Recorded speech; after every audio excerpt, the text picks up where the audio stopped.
سلام بر بچه، خیلی خوش آمدین به این ویدیو.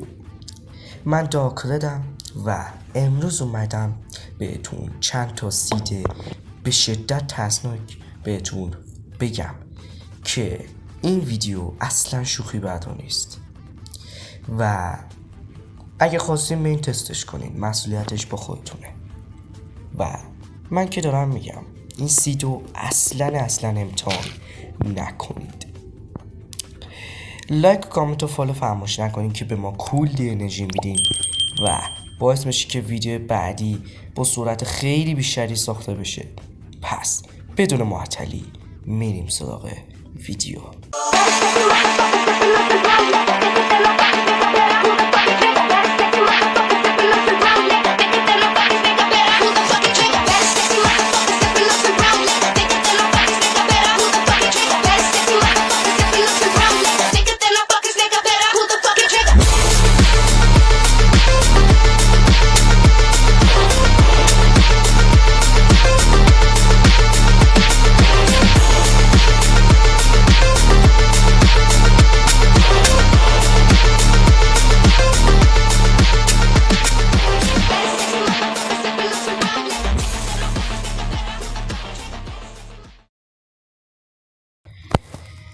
خب سید اول سید 11 هستش یا سید 11. این سید توش یه استیوی هستش که یه چشش بنفشه و یه چشش قرمز و توش اتفاقات خیلی عجیبی میفته. مثلا یه جایی قایم میشه نگاهتون میکنه یا پشتتون، جلوتون یا هر جایی میتونه باشه و اگه دیدیدش فرار کنید. سید دوم سید -34 79 23 87 هستش. این سید اصلا شوخی بردار نیستش و اگه برید توش یکی از عجیب ترین اسپان ها رو بهتون میده و احتمالش هم هست که با نال روبرو بشید. سید بعدی سید شیطان 666 هستش یا دیو 666. حالا جلوی صفحه براتون می نویسم.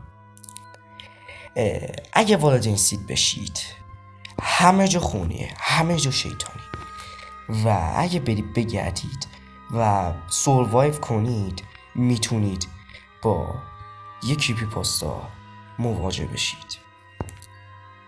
طبق اون عکسایی که دارید میبینید این پلیر اسپان میشه و اطرافش چوبا خونی، برگا خونی، آسمون خونی، زمین خونی، چمن خونی و میره توی خونه شمشیر شیطانی پیدا میکنه یا بهتر بگم شمشیر خالی و اون شمشیر خیلی قدرتش زیاد بوده و کلا این مپ شیطانیه و اگه بگردید سازهای عجیب غریب گرفته تا چیزای عجیب، موجودات قوی و کلا این سید شیطانیه. هرچی که میبینید شیطانیه و این پلگی که داشت بازی میکرد اولین سازه شیطانی که نه یکی از اون سازه شیطانی که پیدا کرده بود این بودش. خیلی عجیبه که انگار مثل احضار روح میمونه و یه خونه پیدا میکنه، یه تختم داخلش بوده، ست اسپام میکنه و نردبون داره. از اونجا میره پایین و چند تا در میبینه. اون در رو باز میکنه و میرسه به یه سیلدفیش.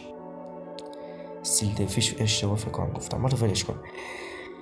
وقتی اون سیلدفیش رو میکشه و وقتی روش رو برمیگردونه پشتش رو نگاه میکنه با یه مرد قرمز رنگ روبرو میشه که این مرد قرمز رنگ میشه گفتش که یه چالشی هستش که دیو قرمزه که اگه خواستید راجع به اون یه ویدیو میسازم و این موجود انگار تو ماینکرافتم حضور داره.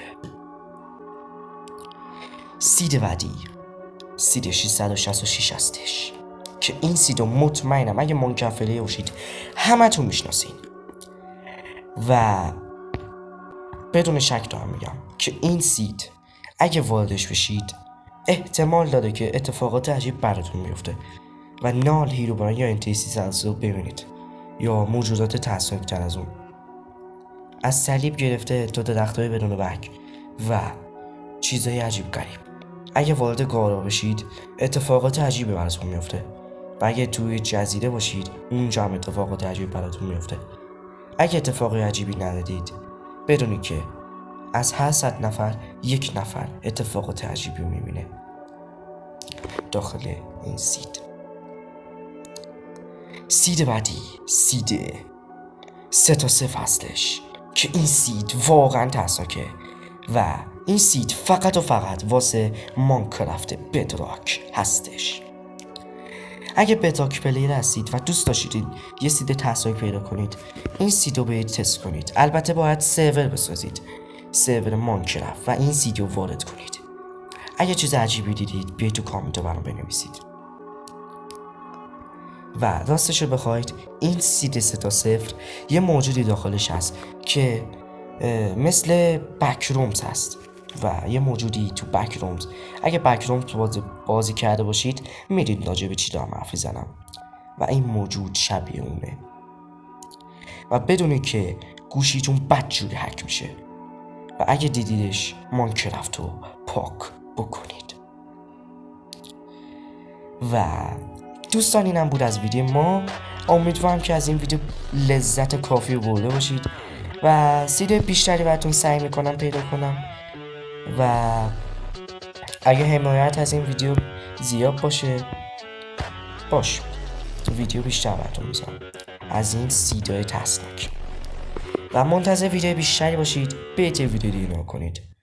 دوستتون دارم. خداحافظ.